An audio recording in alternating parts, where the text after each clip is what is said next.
बहू की नई जिंदगी मुबारक हो भी ना तुम्हें।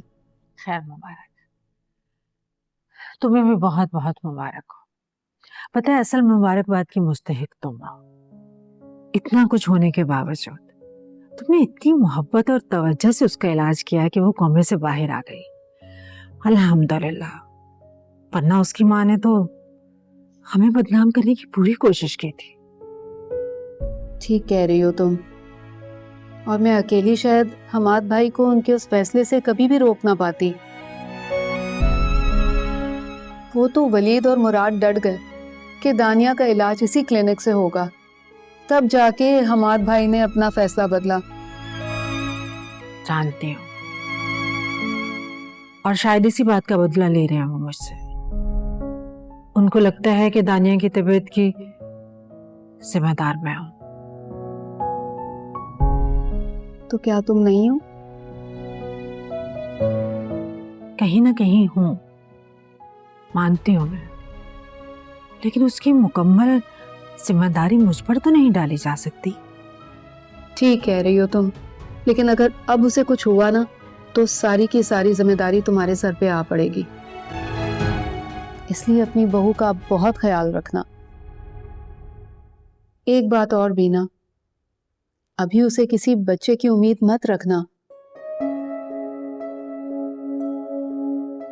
क्योंकि वो अभी इंटरनली बहुत वीक है। ऐसे में अगर उसने कंसीव किया ना तो माँ और बच्चे की जिंदगी को खतरा हो सकता है। ये क्या कह रही हो तुम? ठीक कह रही हूँ, बस तुम यूं समझ लो कि तुम्हारी बहू ने नई जिंदगी पाई है। इस बीमारी ने उसके अंदर बहुत कुछ बदल कर रख दिया है। उसने बहुत से डैमेजेस फेस किए हैं बिना, फिजिकल और इमोशनल।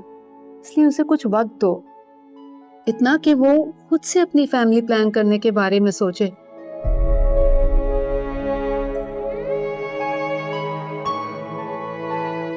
इससे पहले इस तरह का कोई भी मुतालबा उसके लिए बहुत ज़हनी स्ट्रेस का बायस बन सकता है, जो उसकी मेंटल और फिजिकल हेल्थ के लिए बिल्कुल भी ठीक नहीं होगा। समझ रही हो ना मेरी बात?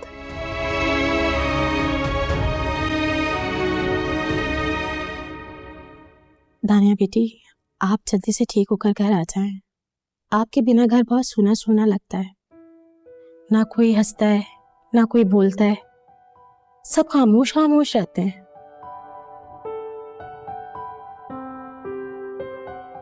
आंटी कुछ पूछो आपसे? हाँ पूछो ना। सच बताएंगी? हाँ बेटा।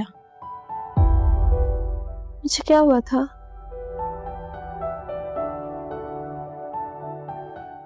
और मैं कब से हूँ इस हॉस्पिटल में? बेटा मुझसे प्लीज कुछ मत छुपाए, मुझे सच बताएं। मैं किसी से भी पूछती हूँ, कोई मुझे आगे से जवाब ही नहीं देता। और वो डॉक्टर कह रही थी कि फिलहाल इस बारे में कुछ भी ना सोचूं। हाँ तो वो ठीक कह रही है ना, आप क्यों अपने दिमाग पे इतना जोर दे रही हैं?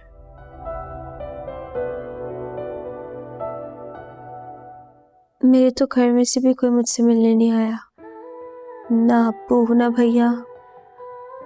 आप फिक्र क्यों कर रही हैं? आते ही होंगे। और वैसे भी वो लोग यहीं तो थे आपके और वलीद बाबा के साथ। है? हाँ बेटा। अच्छा।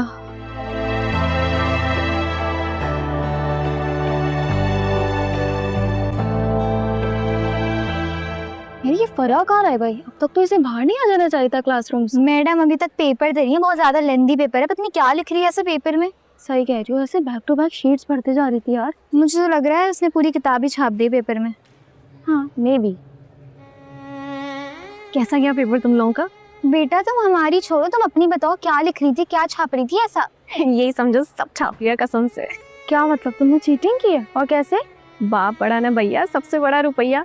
मैंने उसी पहिए की मदद से किताब मंगवाई और सब छाप लिया। तुम कितनी बदतमीज हो, तुम अपने दोस्तों को भूल गई फरा। तुम लोग मेरे साथ बैठे ही नहीं थे, मैं क्या करती? यार तो तुम बता देती। Very bad.